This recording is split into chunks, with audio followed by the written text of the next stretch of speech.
August 12th here in southern Ontario, Canada. You'll forgive me, I have a bit of a runny nose and some scratchy eyes. Maybe I should go get tested, eh? Contribute to the figures. Happens every year this time. Could be seasonal allergies.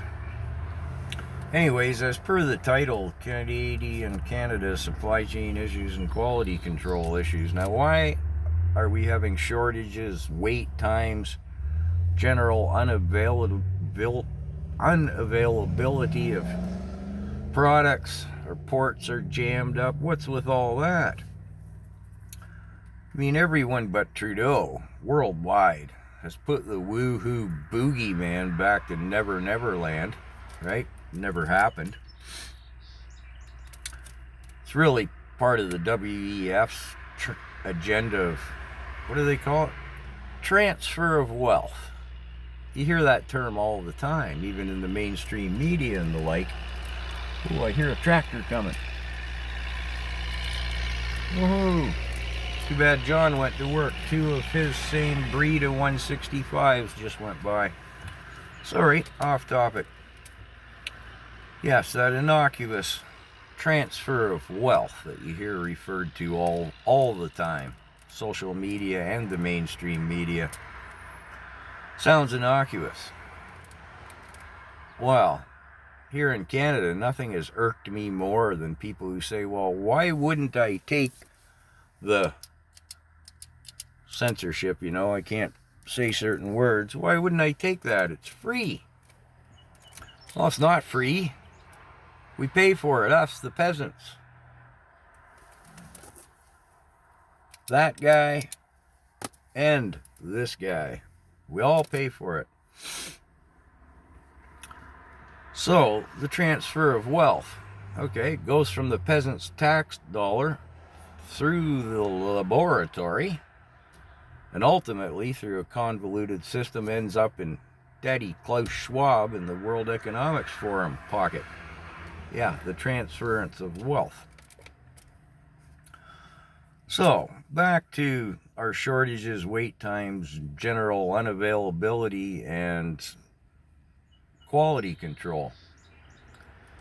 Who is John Galt? We'll come back to that. We'll see in the comments who gets the reference. If you look at the ground level, let's say quality control. Say it's a manufacturing plant. They make camshafts for automobiles, trucks, tractors, etc. There's probably some bitter employees in there because they were mandated to keep their job and they didn't want it. So that bitter guy looks at the new kid next door and he's going, well, apparently nobody told him to, check every 50 units, one out of every 50 for quality control. Make sure the machine doesn't need any adjustment for run-out tolerances. Yeah, he's bitter. He doesn't care. Send him out the door. I don't care. Who is John Galt? Same thing happens on the docks and shipping. Let's say, the, once again, bitter employee notices a load of perishables. Tomatoes have been shuffled over in and are sitting on top of non-perishable items.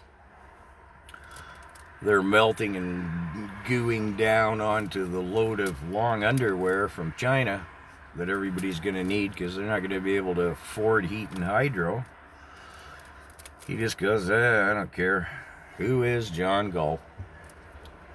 And then the trucking industry. I mean, I can see that right here where I live in this trucking yard. I can tell who the owner is of the trucks as they roll in and out. There's one, well, I'll be blunt, I'll call a spade a spade. There's one color who are in ever decreasing numbers within the industry. Their rigs look good. Tires match. They're looked after. The other trucks, I can tell at a glance who's driving them. It's a wonder there isn't more carnage out on the highways. See some of my earlier videos about what the foolery these guys coming out of here have. Whoa, it's frightening. Now, if we move say to, well, our politics and corporate command structure, moving a little higher up the food chain, has been saturated with socialistic liberalism. Our institutions of higher learning have been infected with that.